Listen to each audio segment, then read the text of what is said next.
At ONS this year, we had the chance to speak with Afriat and Rached Blili from Sedona Systems to learn more about the company, the products, and where it's heading. So guys, great to see you, great to meet with you. Tell us a bit about Sedona Systems and what you actually do. Sedona is a software company. We're making software that's targeted at service providers that can help them get a handle on their network. There's so much infrastructure in the network right now.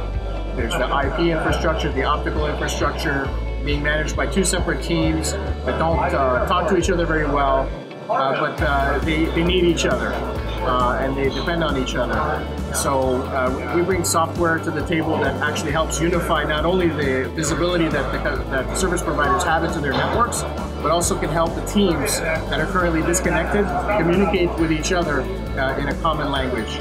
Yeah, we like to categorize it or split it into three major parts. One is a multi-layer, the second one is multi-domain, the third benefit is multi-vendor network control. And each one of them has, stands by itself. The first one is multi-layer control, layer 0 to layer 3.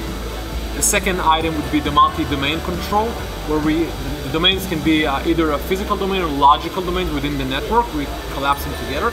Multi-vendor is key here because, as you mentioned, the infrastructure itself, by nature, is a multi-vendor environment. So we're collapsing everything together and practically allowing the migration from the brownfield deployments we're seeing today towards the more SDN-based world where everybody wants to be part of. So what are you doing for network service providers that has specific value for them today? So what we've learned, and it was a great experience and a lesson from the market, is that, as I said, everybody wants to go and become more SDN-based, right?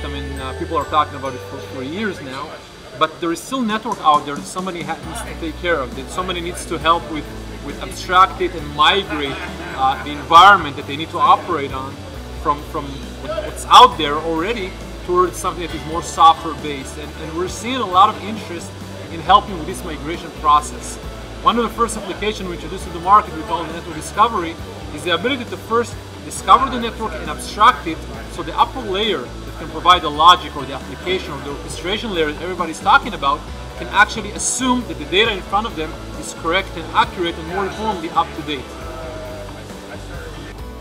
I think that, as Gal was saying, operators really want to move to network automation. They're under pressure, their margins are under pressure, the business is being commoditized.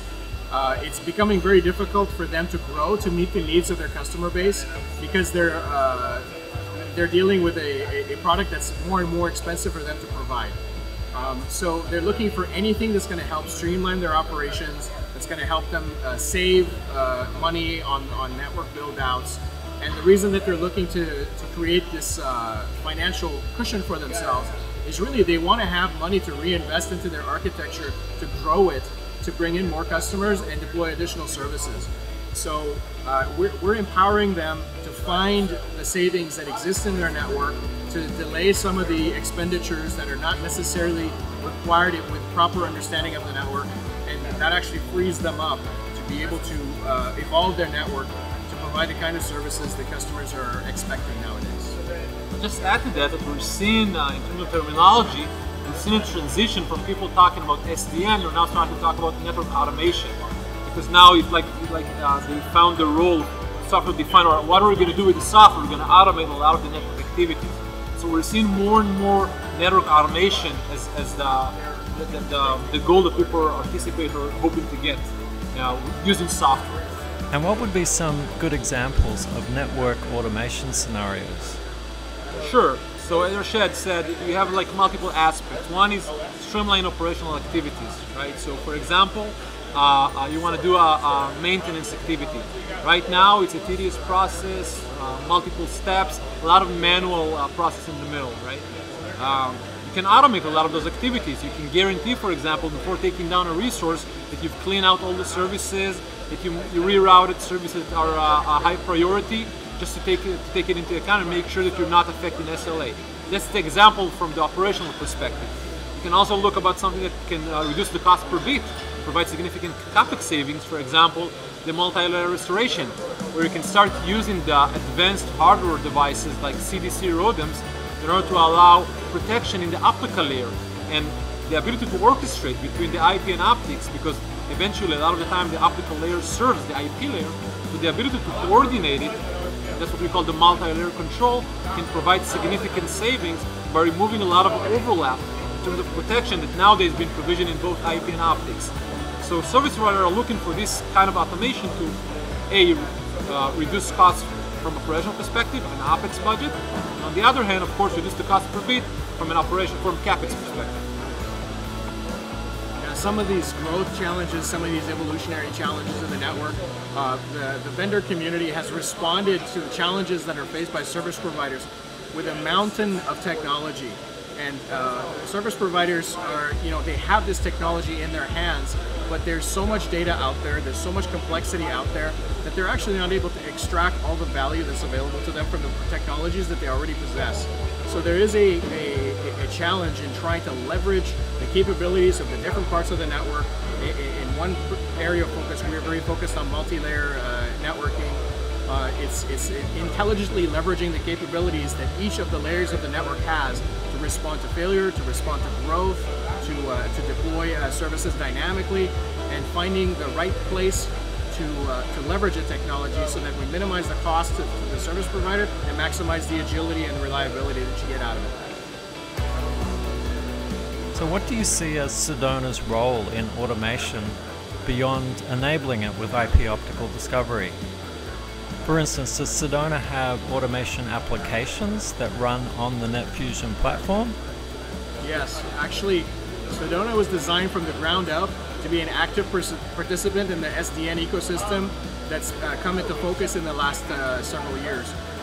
We have a role to play in large SDN architectures, and we also have a role to play directly in network operations. So our ability to automatically, in a kind of touch-free manner, discover some very complex relationships that exist inside the network and expose them in a simple data model with friendly, simple interfaces and simple applications that are focused on business outcome, we think is a winning strategy for us, as well as the fact that we're collaborating with standards bodies, to make the general topic of interoperability something more achievable in spaces where it's typically been a challenge.